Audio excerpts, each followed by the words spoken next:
That's amazing. So just for people listening, just to make sure that the point drives home, there was a cipher, a letter from U.S. diplomatic officials saying, have a vote of no confidence to get rid of Prime Minister Khan, basically overthrow the government, or there will be consequences. And literally the next day is when this vote was proposed. Cipher means, just for the audience, cipher is a secret codified message given by the ambassador to the Foreign Office. So it is a conversation, official conversation, which is recorded, and then that conversation is sent through this coded message, which is called a cipher. It is to the Foreign Office, and of course it reaches the Prime Minister. So the WikiLeaks, what was WikiLeaks? It was this communication became exposed, and that's what the leak was about, the conversation between the US ambassadors and what they were sending to the State Department. So that's what called a cipher. So yeah, absolutely. So yes, exactly. I mean, this conversation was reported to me through the cipher, and yes, that's what it said. So, Mr. Prime Minister, I know we're kind of pressed for time, so I want to make sure I get the most important questions and material out there. And just to say it, just as an American, I'll say it's seems to me like glaring hypocrisy on the part of the Biden administration that's constantly complaining about alleged meddling from other countries to take the step of issuing a cipher that's basically giving an ultimatum: get rid of this democratically elected leader or there will be consequences. Now, I have to get into something that could be interesting, could be controversial, but the public really wants to know your position on it. I know that there's this individual called Donald Liu, who is one of the people associated with this cipher, the diplomatic official. Given his ranking as the undersecretary, I believe, or assistant secretary for Central Asian, South Asian affairs, the reality is that someone like Donald Liu would only be a messenger boy. He's not devising this policy in his own right.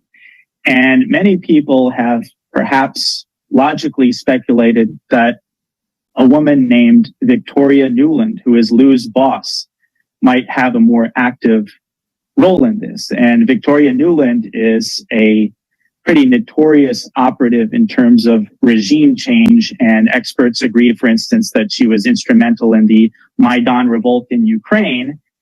And just to make matters more interesting, which you probably know already, but you've been a very vocal critic of America's disastrous war on terror, not just under Bush, but the drone strike policy under Obama. Now, if I could give the audience one guess as to who the State Department spokeswoman was defending Obama's drone strike policies, it was none other than Victoria Nuland. So are you familiar with this possibility? Does the name strike a bell? Do you think that your opposition to the war on terror and the war in Iraq, Victoria Nuland's husband is one of the intellectual architects of the war in Iraq, of which you've been a vocal critic. Do you think this specific element of the American security state might bear some additional responsibility for what's happened to you? Well, Darren, I don't know the Americans, the officials.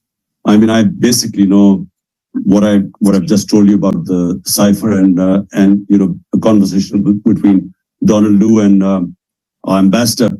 How far it went up, I have no idea. I mean, who else was involved? I don't know. So I can't really comment on the names of Victoria and other people who you've mentioned. But about war on terror, I can just, the reason I'm simple. Why was I a critic of that? There are two areas which concerned us. One was the war on terror in Pakistan, with the drone strikes and sort of the drone strikes on our side of the border of Afghanistan. And then the other one was the whole Afghan adventure, which I never quite understood. What were the aims? I mean, what did the US, what did they want to achieve from invasion of Afghanistan? And especially once Osama bin Laden was killed, then what was the reason of staying in Afghanistan? Because these ideas about bringing democracy or liberating the Afghan women, I mean, these, there was no clear, I never understood what was going to be victory in the US in Afghanistan. But in Pakistan, it created havoc.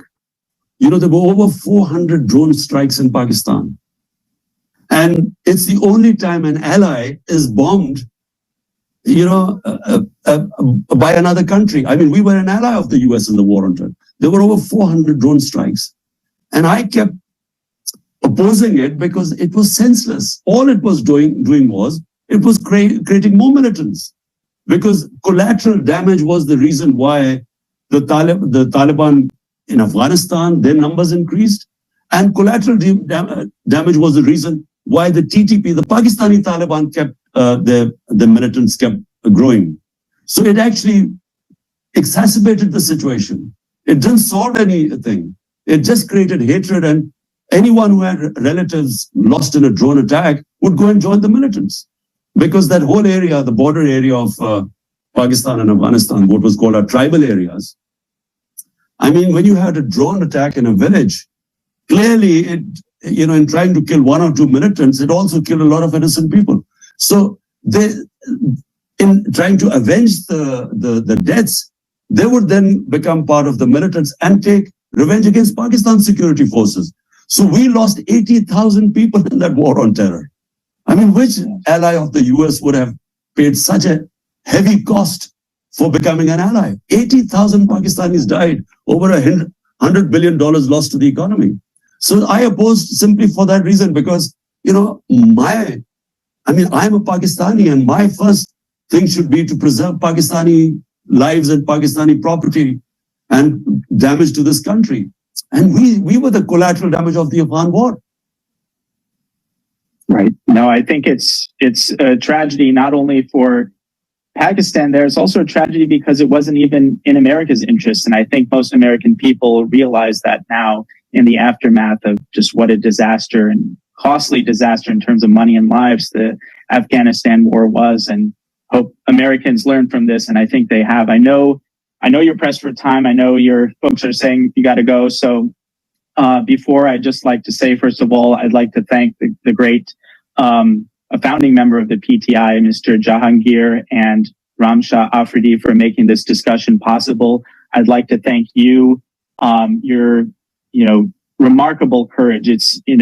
I know your position is in Pakistan, but your courage and the fact that you are all in, you're putting it all on the line for your vision, for your cause, for your country, for your people. And that's inspiring to everybody that sees it. And I know that you have a lot of love and support from America and from Americans, despite whatever may have happened with a certain segment of corrupt and really criminal elements of the American national security community. So I know you have to go. So I'd just like to thank you and say it's been an honor, and we're praying for you in America and hope everything resolves well for you and for your country. Thank you, Darren. It was a pleasure talking to you. Thank you. Thank you.